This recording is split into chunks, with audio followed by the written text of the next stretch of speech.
मतलब मलमूत्र है, सब कुछ तो इस शरीर में है ना। आप नहा के निकल गए तो उस शरीर की सब है, गंदगी तो अंदर। शरीर में, वो कैसे शुद्ध होगी। दुर्गा सप्तशती का पाठ करें तो दुर्गा सप्तशती के पाठ का भी विधान है कि उसमें 6 अंग पहले शुरू के हैं, कील कवच अर्गला हृदय स्त्रोत वगैरह।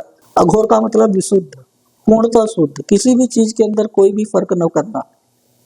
मतलब मिट्टी और सोने में कोई फर्क नहीं कि कोई तंत्रोतक करता है, तंत्र में भी अनेक है, रुद्रयामाले तंत्र है, वनस्पति तंत्र है। लहसुन प्याज क्या है, उत्तेजनाओं को बढ़ाते हैं, ये कहीं ना कहीं राक्षस प्रवृत्ति के। हाँ, मूलतः अगर बात करेंगे तो शिव की शक्ति, महाशक्ति दुर्गा, पार्वती, काली, जिस भी रूप में आप जाने, तो कहा गया है कि नवरात्रि के समय में भगवती स्वयं पृथ्वी लोक पर आती है। नमस्कार, मैं मनी पांडे और आप देख रहे हैं दर्पी प्रेस। आज हम लोग आस्था एवं ज्ञान का पहला एपिसोड करने जा रहे हैं और इसके लिए हमारे साथ जुड़े हुए हैं पंडित जी रमन पंडित जी हमारे साथ जुड़े हुए हैं, जानकी रमन जी। तो इनसे आज हम लोग जानेंगे कुछ ऐसी चीजें जिनके बारे में हमें सुनने में तो मिलता है पर उसकी जानकारी कहीं ना कहीं नहीं होती है। नमस्कार पंडित जी। नमस्कार। पहले तो स्वागत है आपका हमारे आस्था एवं ज्ञान के पहले एपिसोड का। पंडित जी, हम जानना चाहेंगे कि भगवान कई होते हैं, बहुत सारे भगवान की हम लोग पूजा करते हैं। कोई राम की पूजा कर रहा है, कोई शिव की पूजा कर रहा है, कोई शक्ति की पूजा कर रहा है, तो मूल शक्ति आखिर क्या है? मेन जो भगवान है वो कौन है? देखिए, मेन भगवान की अगर बात करें तो भगवान की अनेक शाखाएं आप लोग बता रहे हैं, सब उस तरीके से जान रहा है कि अनेक शाखाएं, पर एक पर ब्रह्मा, पर शक्ति, मूल शक्ति है। किसी को कोई है जो नारायण कह देता है कि विष्णु मूल शक्ति है, पराशक्ति। कोई कह देता है कि शिव महाशक्ति है, महादेव महाशक्ति है, वही पर ब्रह्मा है। कोई कहता है काली महाशक्ति है, वही पर ब्रह्मा है। कोई कहता है वासुदेव पर ब्रह्मा है। यही कंफ्यूजन है ना। जो किताब पढ़ते हैं उसमें अलग भगवान श्रेष्ठ होते हैं। एक्चुअल में होता क्या है, देखिए, जिस तरीके से कलयुग, त्रेता, द्वापर, सतयुग होता है, उसी तरीके से मनवंतर होते हैं। मनवंतर में, हर मनवंतर में देवता, प्रधान देवता गौण हो जाएगा, गौण देवता प्रधान हो जाता है। अगर यूँ कहें कि जैसे कहीं पर आप देखेंगे तो शिव से विष्णु उत्पन्न हुए हैं और विष्णु से ब्रह्मा उत्पन्न हुए हैं, और कहीं पे दिखाएंगे कि ब्रह्मा से शिव उत्पन्न हुए हैं, शिव से नारायण उत्पन्न हुए। और आगे अगर लेकर के जाएंगे तो देखेंगे कि महाशक्ति कहीं पे महालक्ष्मी को कहा गया है, कहीं पे जगदम्बा कहा गया है, कहीं पे दुर्गा कहा गया है। ये मेन समझने का विषय है कि मूल शक्ति है क्या। मूल शक्ति एक ऊर्जा के रूप में है जिसको पर ब्रह्मा कहा जाता है, मूल ब्रह्मा कहा जाता है। वही ब्रह्मा अनेकों रूप ले रखा है, सब में नारायण है, सब में शिव है, सब में दुर्गा है, सब में काली, वही अनेकों रूप लेती है। अगर इस विषय में कहें कि मूल क्या है, जिसको आप मान रहे, जिसके प्रति आपकी आस्था है, उसी को आप अच्छे से तरीके से करें, उसी से सब रिजल्ट भी आएंगे और वही शक्ति मूल शक्ति हो जाएगी। और मूलतः अगर बात करें तो देवी पुराण के अनुसार अगर बात करेंगे तो जगदम्बा आदि शक्ति मूल शक्ति है। उसी के सब उपासक है, ब्रह्मा विष्णु महेश भी उसी के उपासक है। उसी ने तीनों शक्तियों को, तीनों मूर्तियों को जन्म दिया। महालक्ष्मी, महाकाली, महासरस्वती भी उसी से उत्पन्न हुई है। ये बहुत गूढ़ रहस्य है। सिर्फ इतना समझ लें कि जिस शक्ति को आप पूज रहे हैं वही आपकी मूल शक्ति है, वही शक्ति आपको सर्वोच्च देती है। चाहे फिर आप शिव पूज रहे हैं, शिव के उपासक है, चाहे काली के उपासक है, चाहे दुर्गा के है, चाहे नारायण के। हाँ, मूलतः अगर बात करेंगे तो शिव की शक्ति, महाशक्ति दुर्गा, पार्वती, काली, जिस भी रूप में आप जाने, वही अनेकों रूप लेती है। जैसे हम बात करें दुर्गा की, तो दुर्गा में आप देखते होंगे कि 9 दुर्गा हैं। उन्हीं का एक तरफ रूप आ जाता है 10 महाविद्या। फिर और वाइड अगर स्कोप चले जाइएगा आप तो देखिएगा कि 52 शक्तिपीठ भी है, 51 कहे जाते हैं लेकिन 52। और वाइड जाएंगे तो फिर अनेक ब्राह्मी रूप में कहीं उत्पन्न हुई है, कहीं पर आप देखिएगा तो महिषमर्दिनी कही गई है, कहीं पे चंडमुंड विनाशनी कही गई है, कहीं पे कात्यायनी, तो कहीं पे वाराही, तो कहीं पे आप जाएंगे तो इंद्राणी, अनेकों अनेक रूप लिए, हजारों सहस्त्रों नाम है उस शक्ति के। तो मूलतः जो मूल शक्ति है उस शक्ति को हम लोग कह सकते हैं। तो शक्ति की जब बात चल रही है तो पंडित जी नवरात्रि आ चुका है, कल ही से शुरुआत है चैत्र नवरात्रि का। तो नवरात्रि के बारे में आप हमें कुछ बताएं, कैसे है, क्यों करते हैं पूजा, क्या नियम है, सब कुछ। देखिए, नवरात्रि की अगर हम बात करें तो नवरात्रि के विषय में दुर्गा सप्तशती में अगर हम बात करें, एक लघु रूप है।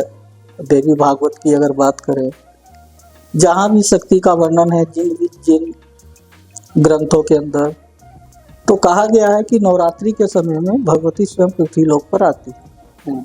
इसीलिए अगर इन 9 दिनों के अंदर उनकी पूर्ण रूप से पूजा की जाए, सच्चे भाव से समर्पण करके, तो वो आपको साल भर का फल देती है। हालांकि पूजा तो पूरे साल करनी चाहिए, लेकिन गृहस्थ आश्रम में सब पूरे साल उतने विधि विधान से नहीं कर सकते, तो कम से कम 9 दिन तो करना ही चाहिए। कोई भी कार्य उसके लिए अदेय नहीं है। आप ब्रह्मांड में कोई भी ऐसा कार्य नहीं है कि जो भगवती न कर सके, सिर्फ आपका विश्वास समर्पण होना चाहिए।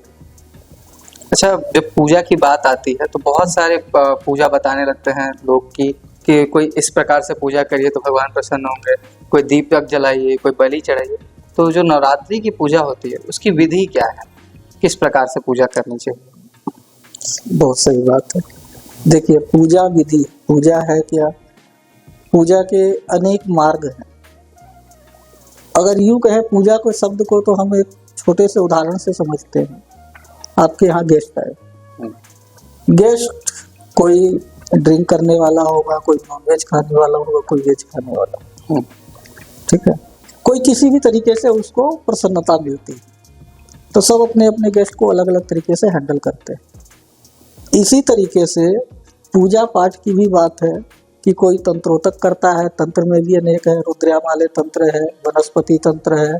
उसके बाद में अगर बात करें तो चीन का तंत्र है, उसके बाद कामाख्या तंत्र है, अनेन अनेन तंत्र है। अनेन अनेन तंत्र के अंदर मतलब अनेकों प्रकार के तंत्र है। उन तंत्रों में अनेकों अनेक विधियां हैं जिसके द्वारा लोग पूजा कर देते हैं। उन सबका मूल उद्देश्य है कि जिस भी शक्ति को हम पूज रहे हैं वो हमसे प्रसन्न हो, और जब भी कोई प्रसन्न होता है तो वो आपकी मनोकामनाओं को पूर्ण करता है। तो उसी तरीके से वैदिक में भी विधि बताई गई है, जो हमारे वेद है, ऋग्वेद, यजुर्वेद, सामवेद और अथर्ववेद। इसमें पूजा पद्धति का वर्णन है, षोडशोपचार पूजन पद्धति। षोडशोपचार पूजन पद्धति की अगर बात करें तो इसमें 16 क्रम है, 16 प्रकार है, जिस तरीके से स्टेप बाय स्टेप किसी भी शक्ति का, किसी का भी पूजन किया जाता है। अगर उसको कोई न कर सके तो फिर एक पंचोपचार पूजन विधि का विधान दिया गया है। जैसे होता क्या है कि मान लीजिए आपके यहाँ पे गेस्ट आए, तो आप क्या करते हैं, पहले उनको बैठने के लिए चेयर देते हैं, आदर सत्कार करें, ठीक है, सबसे पहले तो बैठाते हैं ना। ठीक उसी तरीके से पूजन विधि के अंदर भी सबसे पहले हम जिस भी शक्ति को पूज रहे हैं उसको हम आसन देंगे, ठीक है। उसके बाद क्या करते हैं, हाथ पैर धुलवाएंगे, हाथ पैर धुलवा दिए। उसके बाद क्या है कि अगर बहुत दूर से आया या थक के आया तो स्नान इत्यादि कराते हैं। तो सेम वैसे ही पूजा पाठ में ही फिर उसके बाद स्नान का प्रोसेस है। फिर स्नान के बाद हम उनको चेंज करने को वस्त्र वगैरह देंगे, वस्त्र वगैरह होगा। फिर क्या होता है, उनको तिलक, कुमकुम इत्यादि से अलंकृत किया जाता है, पुष्पमाला इत्यादि भेंट दी जाती है उनको, मतलब एक तरीके से पूर्णतः ऑब्लाइज किया जाता है। जब सब तरीके से फ्रेश हो गया, आरती उतार लिए, धूप अगरबत्ती दे दिए, खाने पीने के लिए दे देंगे। उसके बाद में दक्षिणा दे करके, हाथ जोड़ करके इनको नमस्कार करेंगे कि हमसे जितना हो सकता था हम किए, अगर कोई त्रुटि हो तो क्षमा करें। यह मूलतः वैदिक पद्धति है। और वैदिक पद्धति में भी पूजा के लिए एक नियम बनाया गया है कि सबसे पहले कोई भी पूजा गुरु के बिना नहीं होती। हर जगह गुरु संभव नहीं है, तो दीपक को ही ज्ञान का प्रकाश मान के उनको गुरु का दर्जा दिया गया। सर्वप्रथम दीप ज्योति में ही गुरु का ध्यान किया जाता है और कहा जाता है कि आप अपने गुरु का स्मरण करें। अगर आपके गुरु हैं तो ठीक है, नहीं तो फिर महादेव का स्मरण करें, क्योंकि वो जगत के गुरु हैं। उस विषय में गुरु पूजा हो गया। गुरु के मार्ग दर्शन में गुरु का आवाहन कर लिए, उसके मार्गदर्शन में फिर हम जो भी पूजन करने जा रहे हैं, चाहे काली का है, चाहे गणेश जी का है, चाहे बजरंगबली, राम जी, या फिर भगवान शिव, XYZ, कोई भी देवी देवता का हम पूजा कर रहे हैं ना, तो पहले गुरु का आवाहन कर लिया, उसके बाद फिर उस पूजा का संकल्प लिया जाता है कि हम ये पूजा करेंगे। फिर उस संकल्प के बाद क्या है कि सर्वप्रथम पूजन के अधिकारी गणेश जी को कहा गया है, तो सेम प्रोसेस से गणेश जी का पूजा होगा। और गणेश जी की पूजा में हमेशा उनकी माँ के साथ ही रहते हैं, इसलिए माता पार्वती का, माता गौरा का पूजा किया जाता है, गौरी गणेश पूजा। फिर कलश स्थापना होता है, कलश के अंदर सभी देवी देवताओं का आवाहन किया जाता है, जितने भी प्रकार के हैं उसमें उनके मुख्यतः देवता वरुण देव को जल के अधिपति जो है उसमें जो भरा जाता है उनका आह्वान करके उनका भी सेम उसी तरीके से षोडशोपचार पूजन होगा। फिर नवग्रह जो है, क्योंकि ग्रह वगैरह बहुत बाधाएं डालते हैं, इससे पहले सर्वप्रथम दिशा बंधन होता है, सभी दिशाओं को बांधने के लिए 10 दिशाएं कही गई हैं, उनका पूजन हो करके फिर ये सारा प्रोसेस आ जाएगा।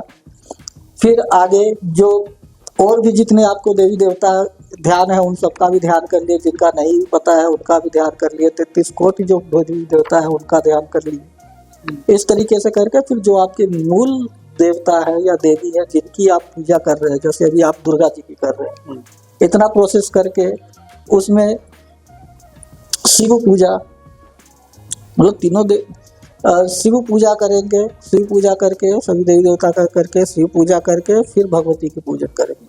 भगवती का आवाहन उसी तरीके से पूरा, मतलब 16 स्टेप से पूजा होगी।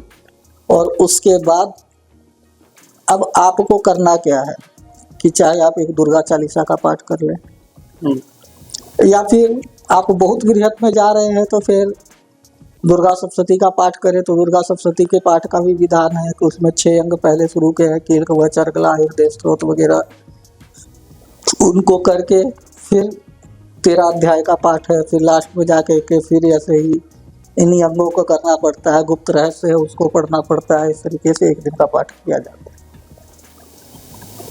ये तो हो गई पंडित जी, आपने जो बताया कि पंडित जी लोग पूजा कराएं, क्योंकि जो आपने डिटेल बताया इतना तो एक आम आदमी को संभव नहीं है। और जिस प्रकार से हम लोग मॉडर्नाइजेशन की तरफ जा रहे हैं, पंडित जी लोग कम होते जा रहे हैं, तो हम अगर खुद से करना चाहें घर पे तो वो कैसे करेंगे? देखिए, खुद से अगर घर में पूजा करना है तो उसका सिंपल प्रोसेस है कि आप एक दीपक जला दें, एक चौकी लगा लें, उस पर कपड़ा बिछा लें, जो भी, जैसे आप ये दुर्गा पूजा है, दुर्गा जी की बात चल रही है, तो दुर्गा का फोटो उस पर रख लें, चौखट जो चौकी लगाएंगे आप उस पर लाल कपड़ा बिछा करके, ठीक है, नीचे एक दीपक जला लें, दीपक के नीचे चावल रख लें, एक आसन गणेश जी का दे दें, गणेश जी को स्थापित कर लें। वैसे ही दीपक में अपने हाथ जोड़ करके गुरु का ध्यान कर लें कि हे प्रभु, मेरे को कुछ आता जाता नहीं है, हम माँ का पूजा करने जा रहे हैं, आप मेरा मार्ग प्रशस्त करें, इतना कह के गुरु जी को हाथ जोड़ लेना है। फिर माँ भगवती से भी ऐसे ही हाथ जोड़ना है कि माँ, मेरे को कुछ आता नहीं है, मैं आपका पूजन का ये संकल्प कर रहा हूँ कि ये 9 दिन में आपका पूजा करूँगा, आप इसमें मेरे को पार करें। इतना करके गणेश जी का बस पूजा कर ले। वैसे ही जो भी आपके पास है, जल, धूप, अगरबत्ती, दीप, प्रसाद, जो जो आप खरीद के लाए उनको समर्पित करके गणेश जी से हाथ जोड़ ले कि कोई त्रुटि हो तो क्षमा करें। उसके बाद फिर आप अगर कलश रख रखे हैं तो एक मिट्टी का कलश ले ले या फिर पीतल का कलश ले ले, उसके अंदर आम पल्लव डाल ले, एक सुपारी, एक सिक्का रख ले, मिनिमम थोड़ा दूब घास आती है उसको रख ले, एक नारियल स्थापित कर ले, ठीक है। वैसे ही कलश पे सिंदूर वगैरह, धूप, अगरबत्ती करके वो प्रसाद रख ले।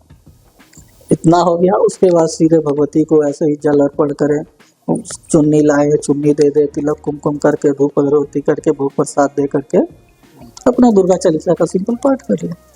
कोई विधि विधान अगर नहीं भी आता है तो घर पे हो सकता है। हाँ, मतलब बिना मंत्रों के, आप कोई मंत्र न करें, आप हिंदी में ही बोले कि ये ऐसा है, ऐसा है, हम इस तरीके से कर रहे हैं। मतलब भगवान हर लैंग्वेज समझ जाएंगे।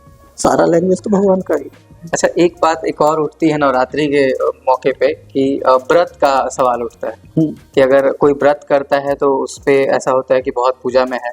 अगर कोई व्रत नहीं कर पाता है कोई भी कारणवश, जैसे किसी के घर में अगर कोई डेथ किया हो या फिर बहुत सारे कारण है कि लोग व्रत नहीं कर पाते, तो क्या जो भाव है, जो भक्ति है, वो बराबर ही रह पाती है? कुछ अंतर होता है व्रत में और व्रत ना करने? देखिए, व्रत किया किस लिए जाता है कि मेरे विचार शुद्ध रहे और मेरा ध्यान जो है वो भगवती के चरणों में लगा रहे। ठीक है।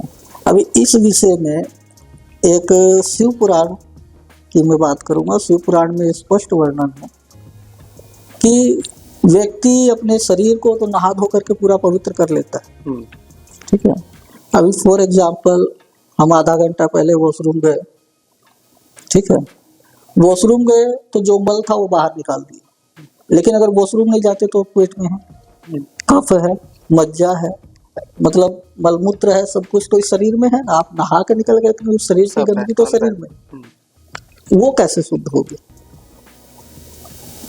वो नहाने धोने से तो नहीं हो सकता। आपके पास कोई ऐसा औजार तो है नहीं कि आप शरीर के अंदर डाले और ब्रश मार दिए, जैसे दांत तक तो कर सकते हैं, उसके अंदर क्या पेट में भी सफाई कर सकते हैं। ठीक है। तो आत्मशुद्धि कैसे हो? आत्मशुद्धि जो होती है चिंतन से, भजन से, कीर्तन से, नाम जप करने से। जैसे भी प्रेमानंद जी कहते हैं नाम जप करो, नाम जप करने से आपकी शुद्धि होगी। उसी तरीके से है कि व्रत जो रहता है, व्रत विचारों की शुद्धि के लिए किया गया है कि हे भगवती हम व्रत में रहेंगे। व्रत किए, मान लीजिए जब व्रत करते हैं तो क्या होता है, लहसुन प्याज वर्जित कर देते हैं। पहला चीज, लहसुन प्याज क्या है, उत्तेजनाओं को बढ़ाते हैं। ये कहीं ना कहीं राक्षस प्रवृत्ति के पदार्थ है, जिससे हमारे अंदर तीव्रताएं आती है, आक्रोश आता है, गुस्सा आता है। इन सब चीजों से शांति होती है। व्रत इसीलिए किया जाता है कि भाई हम शांत रहें, हमारे विचार शुद्ध आए। और व्रत में है, मेरे को बार बार आभास दिलाएगा कि हम व्रत में हैं, हम माँ के व्रत में हैं, तो माँ के प्रति हमारा ध्यान जाएगा। यही है, और कोई ऐसा बात नहीं है। क्योंकि कई अगर आप देखेंगे तंत्रों तक अगर चले जाएंगे, तंत्र में जाएंगे तो तंत्र में तो वही पूजा कर रहे हैं, वही खा रहे हैं, फिर भी शक्तियां प्रसन्न हो रही है। तंत्र में नियम का ऐसा कुछ नहीं है? जैसे नहीं, नियम ही है वो नियम ही ऐसा है। अच्छा। कि आप उसी आसन पे खाएंगे। जैसे भैरव साधना में बोला गया है कि भैरव का भोग आप बाहर नहीं ले जा सकते अगर आप तंत्र कर रहे हैं तो। नॉर्मल बात नहीं कह रहे, जिस आसन पे बैठे वही आसन पे भोग चढ़ा, वही पे खा करके फिर आपको बाहर देना। ऐसे आमतौर पे तो हम लोग उसको झूठा मानने लगते हैं कि तो यही तंत्र में यही है ना। किसी भी चीज का जैसे अघोर मार्ग है तंत्र में एक। अघोर का मतलब विशुद्ध, पूर्णतः शुद्ध, किसी भी चीज के अंदर कोई भी फर्क न करना। मतलब मिट्टी और सोने में कोई फर्क नहीं कि मिट्टी है सोना है, कोई मतलब नहीं। ठीक है। वो एक बहुत ही वाइड स्कोप है और उसमें आप जितना जाइएगा, जैसे कहते हैं शमशान सबसे अपवित्र, सबसे डरावना चीज, लेकिन वही सबसे पवित्र है उनके लिए। वो वहीं पे साधनाएं करते हैं क्योंकि शिव और शक्ति का वास शमशान में ही है। वहां पे मूल का ज्ञान होता है कि तुम क्या थे और क्या हो गए। कहते हैं ना मिट्टी का शरीर मिट्टी में मिल जाए, तो वो चीज है। तो शक्ति पे बात करते रहेंगे पंडित जी। अभी नवरात्रि शुरू होने वाला है, तो हम लोग 9 दिनों तक आपसे जानने की कोशिश करेंगे कि हर एक शक्ति में क्या क्या विशेष है, क्योंकि 9 दुर्गा की पूजा की जाती है। तो 9 दुर्गा के बारे में हम लोग रोज आपसे थोड़ा थोड़ा जानकारी लेते रहेंगे। और आप सबों को भी अगर कोई सवाल होगा या फिर कोई भी ज्योतिष शास्त्र से कोई भी सवाल है, तो आप नीचे नंबर है, आप उन पर कॉल कर सकते हैं या फिर हमें आप कमेंट कर सकते हैं। हम लोग पंडित जी से उसके भी सवाल के जवाब जानने की कोशिश करेंगे। और इस एपिसोड में फिलहाल इतना ही। आगे की और एपिसोड के लिए बने रहे हमारे साथ। धन्यवाद। जय माता दी।